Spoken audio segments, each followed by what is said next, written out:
सकाळचे 7 वाजले होते. स्वयंपाकघरातून चहाचा मंद सुवास येत असतो. सूर्यकिरण खिडकीतून आत शिरतात. स्टीलच्या भांड्यावर सोन्यासारखे झळाळून चमकतात. आदितीच्या चेहऱ्यावरची त्या प्रकाशाची झळाळी दिसते. पण तिच्या मनात मात्र थोडं ताण, थोडी भीती आणि थोडीशी ओढाताण नसते. ती नुकतीच लग्न करून या घरात आलेली असते. शेखरची पत्नी प्रेमाने घरात आली तरी सासूच्या नजरेत अजूनही ती परकीच सासू. सासूचं पहिलंच वाक्य तिच्या दिवसाची दिशा ठरवतं. आदिती, इतक्या वेळ झाला, अजून चहा झाला नाही का गं? माझ्या काळात तर या वेळेपर्यंत 2 पदार्थांचा नाश्ता व्हायचा. आदिती ओठांवर हसू ठेव म्हणते, हो आई, आत्ताच देते. ती शांतपणे कपात चहा होते आणि सासूबाईंना देते. पण सासूचे पुढचे शब्द तिच्या हसण्याला थोडं फिकच करतात. तुझ्या आईने तुला काही शिकवलं नाही का गं? चहासुद्धा तुला व्यवस्थित करता येत नाही. आदितीला वाईट वाटतं, पण ती काहीच बोलत नाही. फक्त ओठांवर हलकंसं जबरदस्तीचं हसू आणते. दररोजसारखी टोमण्यांची सुरुवात झाली होती.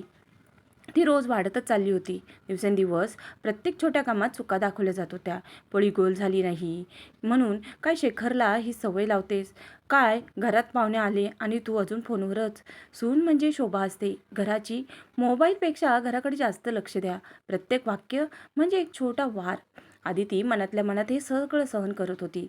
ती न रागवता, न उलट बोलता, कारण तिच्या प्रेमात आलेल्या या घरात भांडण नको, तिला घरातलं व्हायचं आहे.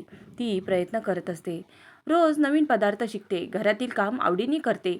पण जेव्हा जेव्हा ती थोडं हसते, सासू म्हणते, हसतेस का? स्वतःला फारच हुशार समजतेस. बहुतेक आदितीचं हसू पुन्हा हरवतं. एका रविवारी घरात नातेवाईक येतात. सगळे हॉलमध्ये बसलेले असतात. आदिती आदराने पाणी, नाश्ता सर्व करते. सगळे हसतायत, वातावरण हलकं-फुलकं आहे.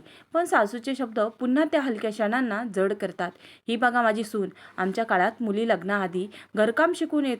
हिला तर फक्त इंग्रजी आणि फोन चालवता येतो. सगळे हसतात. कुणी नकळत, कुणी खळखळून. आदिती मात्र खूप काही गिळते. थोड्यात डोळ्यात पाणी दाटून येतं.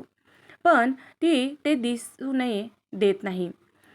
त्या क्षणी ती आरशासमोर उभी राहते. स्वतःकडे बघते. मी एवढी वाईट आहे का खरंच?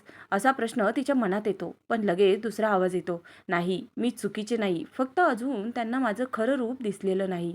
पुढच्या काही दिवसात सासू अजून कठोर होते. कधी उशिरा उठल्याचं कारण, कधी दूध उकळताना सांडल्याचं. प्रत्येक छोट्या मोठ्या गोष्टींवर टीका करत असते. आदितीचं हा संयमाचं कवच अजूनही तुटलेलं नसतं. ती घरातल्या प्रत्येक गोष्टीकडे निरीक्षणाने पाहते. घरातला अर्थसंकल्प, वडिलांचं पेन्शन, किराणा खर्च, वीज बिल सगळं अजूनही हाताने लिहिलेलं जातं. फोनचा वापर फक्त कॉल करण्यापुरताच. ती विचार करते, हे घर चालतंय जुन्या पद्धतीने, पण जग पुढे गेलंय. काहीतरी बदल हवा. आधी आदिती आता फक्त काम शिकणारी सून राहत नाही. ती विचार करू लागते, मी घरासाठी काय करू शकते? जाणवतं की घराला गरज आहे समजुतीची, अपडेटच्या आणि थोड्याशा आधुनिकतेची. ती ठरवते सगळं सुधारायचं, पण आरडाओरडा न करता, प्रेमाने, शहाणपणाने. एका दिवशी ती सासूसोबत बघते, आई, मी उद्या शेजारच्या महिला मंडळात थोडं शिकायला जाणार आहे. डिजिटल व्यवहाराचा छोटा क्लास आहे.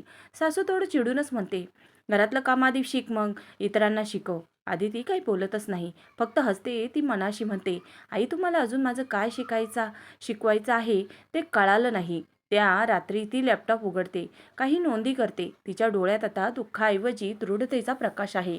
आतून काहीतरी तयार होते. जसं वादळ येणं तिची शांतता असते, तसं दिवस संपतो, घर झोपतं, सगळं शांत. पण त्या शांततेत आदितीच्या मनात विचारांची झंकार चालू असते.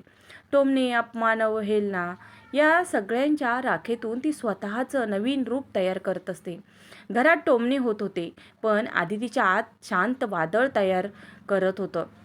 दुपारची वेळ, घरातले सगळे आपापल्या कामात व्यस्त. सासू देवळात गेलेली, शेखर ऑफिसला गेला आहे आणि सासरे हॉलमध्ये बसून फोनमध्ये काहीतरी पाहायचा प्रयत्न करतायत. हे काय, परत काहीतरी झालं?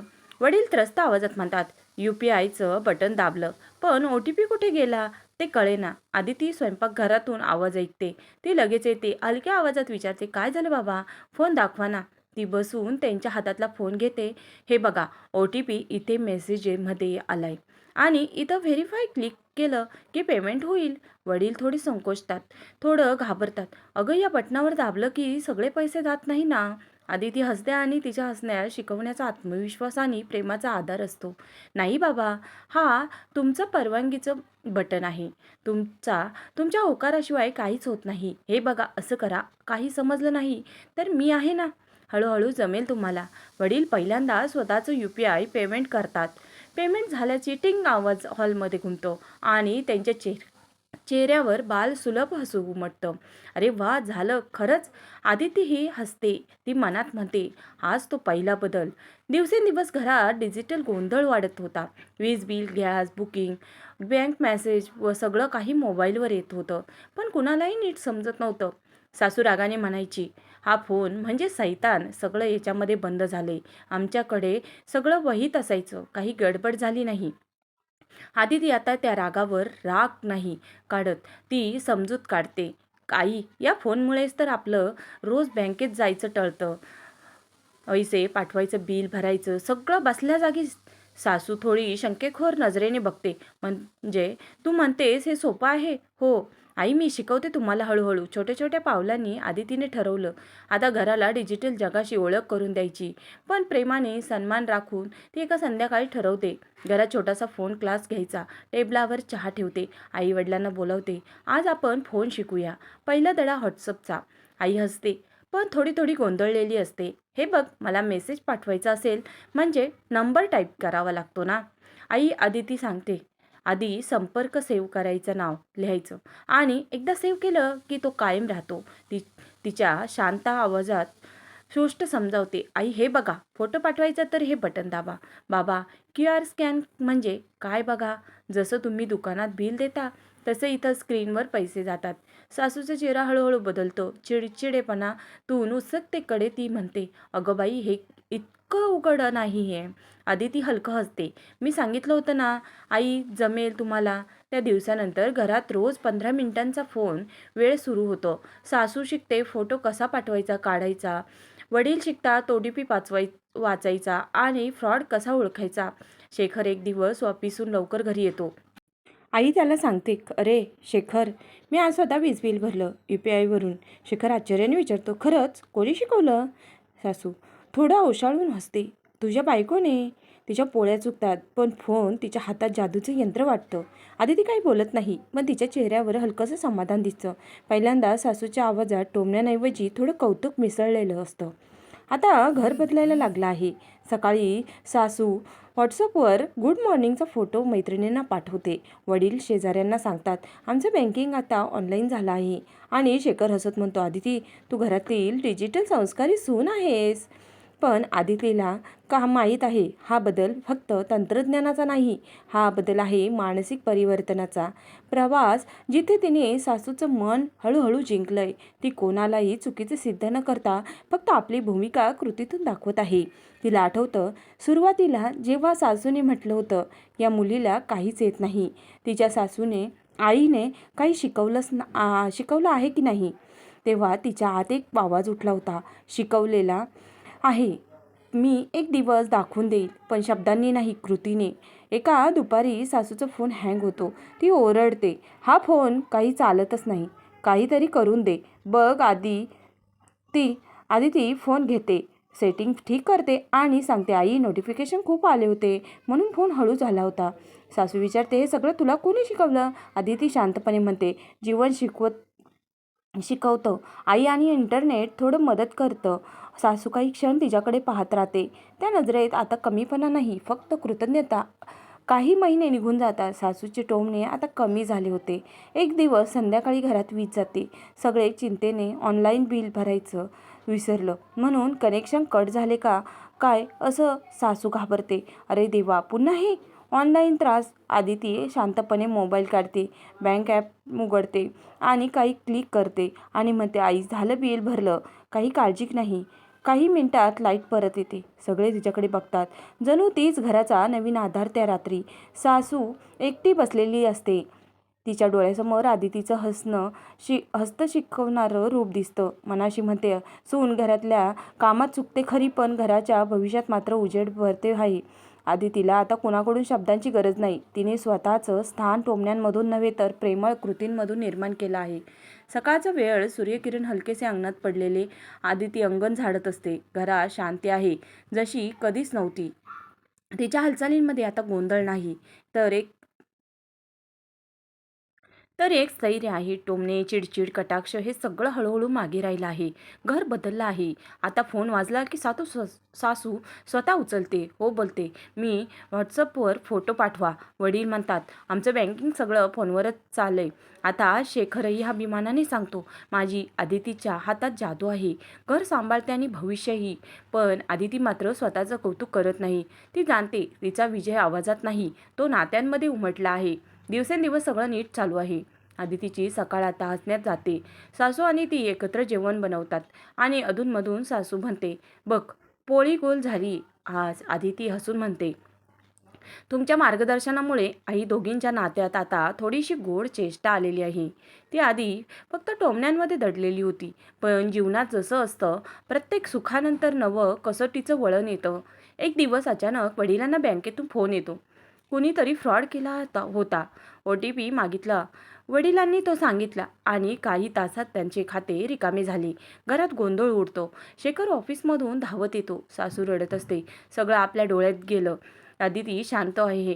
ती काही घाबरत नाही. ती म्हणते, आई बाबा शांत राहा, मी बघते. ती बँकेच्या पवर जाते. हेल्पलाईनवर कॉल करते. कार्ड ब्लॉक करते. पोलिसांना सायबर रिपोर्ट करते. शेखर तिच्या हाताकडे बघतच राहतो. एक सडपातळ बाई, पण परिस्थिती हाताळणारी ताकदवान व्यक्ती. ती 2 दिवस सतत पाठपुरावा करते. सायबर, पोलीस, बँक सगळीकडे जाऊन शोध लावते. सायबर पोलीस फ्रॉड करणाऱ्या माणसांना पकडतात आणि काही दिवसातच काही रक्कम बँकेकडून परत मिळते. त्या दिवशी सगळ्यांच्या डोळ्यात एकच भाव कुसतो, कृतज्ञता. सासू म्हणते, जर तू नसतीस तर आम्ही काहीच करू शकलो नसतो. सुनबाई. आदिती हसते, आई मी घरचीच आहे ना. त्या घटनेनंतर घरात एक वेगळं वातावरण निर्माण होतं. सासू आता आदितीकडे वेगळ्या नजरेने बघते. ती आता सून नाही तर घराचा आधार आहे. एका सकाळी सासू आदितीला म्हणते, आज मला यूट्यूबवर भगवद्गीतेचे ऑडिओ ऐकायला आहे. शिकवशील? नक्की आई, इथं क्लिक करा. आदिती सांगते. गीतेचा आवाज घरभर घुमतो. सासू काही क्षण शांत राहते. मग म्हणते, आदिती तू मला कर्म काय असतं ते शिकवलंस. राग न करता प्रेमाने, संयमाने. आदिती थोडी थबकते. तिच्या डोळ्यात पाणी दाटतं, पण ती पुसत नाही. कारण हे पाणी दुःखाचे नाही तर स्वीकाराचे आहे. त्या दिवसानंतर सासू अनेकदा तिच्या मैत्रिणींना सांगते, माझी सून फोनवर सगळं करत असते, पण मन मात्र तिचा आपल्याकडेच आहे. मैत्रिणी म्हणतात, आधुनिक पिढी असली तरी संस्कार आहेत तिच्यात. सासू अभिमानाने हसते. त्या संध्याकाळी जेव्हा शेजारी आलेले असतात त्यांच्यासमोर सासू पहिल्यांदाच आदितीबद्दल खुल्या मनाने बोलते. ही माझी सून. तिच्या पोळ्या सुरुवातीला गोल होत नव्हत्या, पण आता ती शिकली आहे आणि तिच्यामुळे घराची प्रगती झाली आहे. सगळे हसतात. आदितीच्या डोळ्यात हलकंसं स्मित, पण मनात अभिमानाचं निखळ उबडलेलं भाव. हिवाळ्यात सासूला थोडा ताप येतो आणि काही दिवस हॉस्पिटलमध्ये ठेवावं लागतं. आदिती दिवस रात्र त्यांच्यासोबत राहते. डॉक्टरांना औषधाची माहिती व्हॉट्सअपवर मागवते. रिपोर्ट स्कॅन करून शेखरला पाठवते. ती सर्व काही स्वतः सांभाळते. बेडशीट बदलणं, औषध वेळेवर देणं, डॉक्टरांना विचारपूस करणं. एका रात्री सासू हलक्या आवाजात विचारते, आदिती तुला माझं असं वागणं सुरुवातीला खूप वाईट वाटलं असेल ना गं?